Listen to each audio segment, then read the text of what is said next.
All right, so I'm officially embarrassed because I asked for help loading the concrete because they're 80 pounds a piece, and your girl can do a 50-pound bag of feed, no problem. But that 80-pound, let's just call it a dead body, is hard. And because I have to lift them later at home, I was like, I'll just find one of these young whippersnappers to help me out here.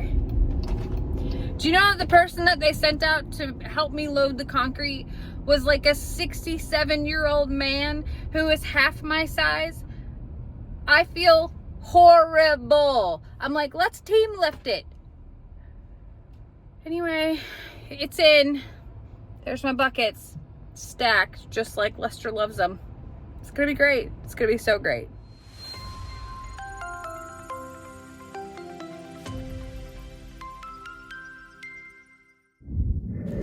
Good morning, friends. It's Saturday. We have massive things going on. See that wood? Big project today, and I'm headed to Lowe's to get the rest of what we need because my beautiful garden, like my really beautiful garden, has this horrible fate ahead of it, and I'm gonna do everything I can to save it. Tuesday, our temperatures will drop to 30 degrees in November. November for us. That doesn't happen. So all of this has to be covered. And I like this specifically. I bought something that I think is not gonna be big enough, but I'm gonna do my best. But what we're gonna actually do here is we're gonna build a greenhouse over this garden. Then I'm considering building a teepee over both of those trees. Now everything else will have drapes and things that go on top of it, but anyway, you're along for this project. That's all I'm saying. So let's talk about it. Okay, so my vision is that these posts are gonna go in 5-gallon buckets, and I'm gonna make a temporary greenhouse. It is not gonna be able to encapsulate all of the pumpkin stuff that has made its way out of here, but my vision is I'm going to put concrete buckets with posts around the edges, essentially, and then I'm actually going to connect those with 2x6s or corral boards, which is the same board that we use on the fence. And what'll happen is from there, again, this is very temporary, I will wrap that in plastic. So the plastic won't touch the plants, but the plastic will essentially form a seal. That plastic can't stay on there all the time. It'll just be something that the buckets and the wood will stay out here, and I'll remove the plastic whenever it's not cold enough. That's the best way I know how to cover all this. Like, I have covering, but it's not probably going to keep it warm enough. And my garden, is really important to me. And I'm freaking out a little bit because we're at 85 degrees today. And tomorrow is 87, and then Monday the high is 50 with a low of 44, and then we have another couple days of highs of 50, and then one night drops to 36 and one night drops to 30. So that's not really conducive to all the things that I'm working on here. Like, there's growing things. So I'm going to try to preserve it that way, see what happens. I have cucumbers growing, like legit. Those are all cucumbers growing across the top, and there's cucumbers all throughout it that are just like a ½ inch big. And I thought that I had another couple weeks, but I don't. So that project is today.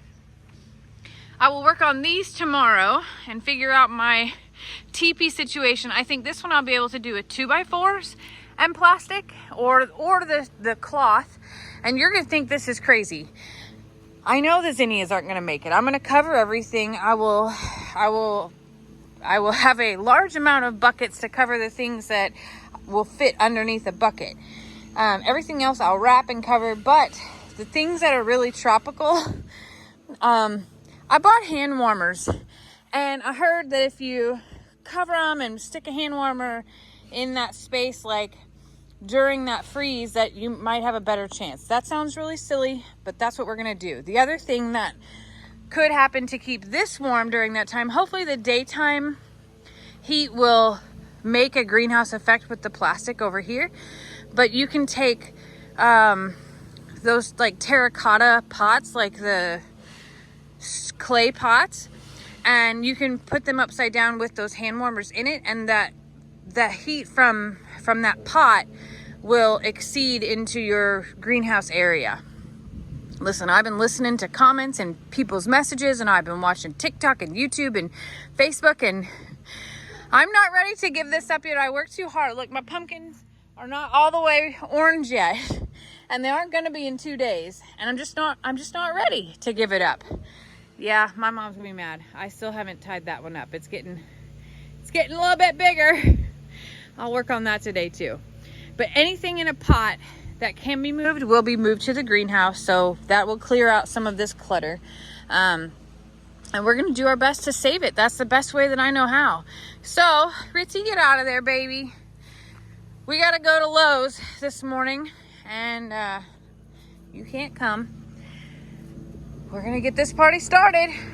So I feel like it goes without saying, don't mow my pumpkins.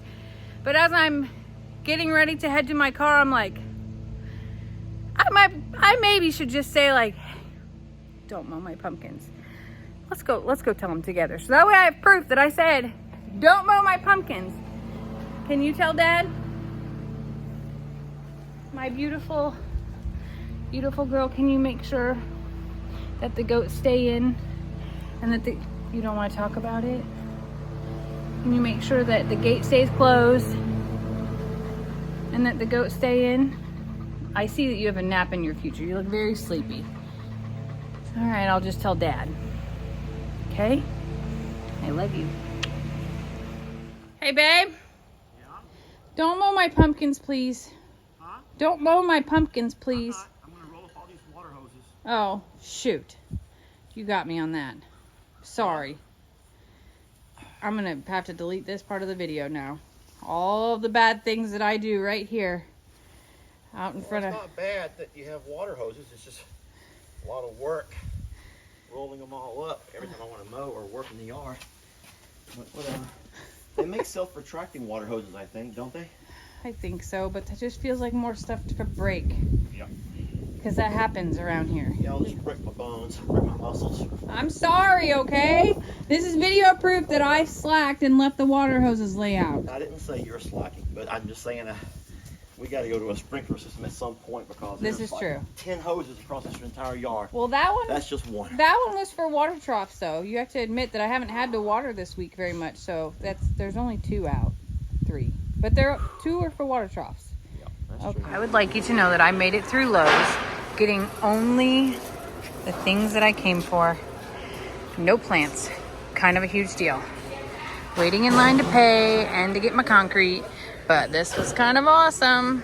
Alright, so I'm officially embarrassed because I asked for help loading the concrete because they're 80 pounds a piece, and your girl can do a 50-pound bag of feed, no problem, but that 80-pound, let's just call it a dead body, is hard. And because I have to lift them later at home, I was like, I'll just find one of these young whippersnappers to help me out here. Do you know that the person that they sent out to help me load the concrete was like a 67-year-old man who is half my size?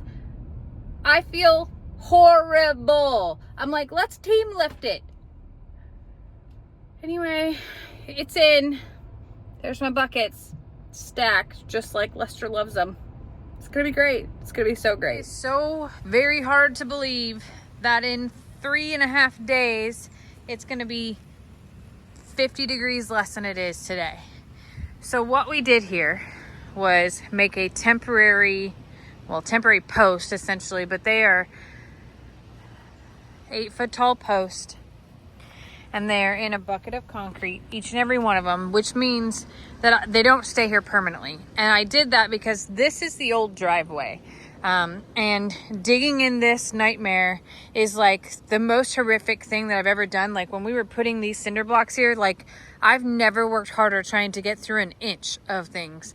So it wasn't conducive to put these in true concrete into the ground. Plus, I don't always need them here. I don't need a big structure that gets in the way of the view, and I don't want this to be a permanent thing.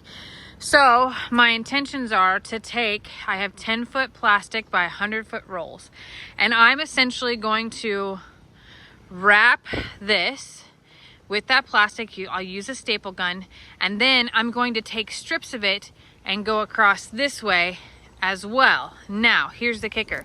That plastic can't touch up here. So I have frost cloth that will go over that section of it. And getting it up there is indeed going to be the most challenging part of this whole fiasco.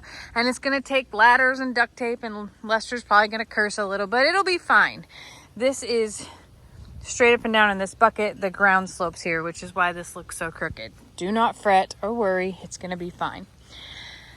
But the other cool part is I could eventually use these posts for stringing up lights, like to crisscross places. I have all kinds of visions about this, but this is a temporary thing because I don't need a greenhouse here. I want an outdoor garden and want the bees to be able to come, want the butterflies to be able to come here. Like I need that type of pollination to happen. So putting up and building an actual structure around here just doesn't make sense. But essentially saran wrapping the garden for 2 very cold nights and days is going to be our plan. However, Lester goes, let's just do it today. I can't do it today because today and tomorrow are 85 and 87 degrees. So there's more to come on this project, but I feel pretty accomplished for where we are today. But I can't put that all up right now because I will literally cook my entire garden. It's kind of a big deal. I will have to just lay frost blankets over this part that's, coming out of this area. And the key will have to be that plastic cannot touch. So I have other garden stakes that are 6 foot tall as well that I can use to sort of hold some of the plastic out from blowing and things like that. It's going to be a project that is nowhere near completed. I promise you that.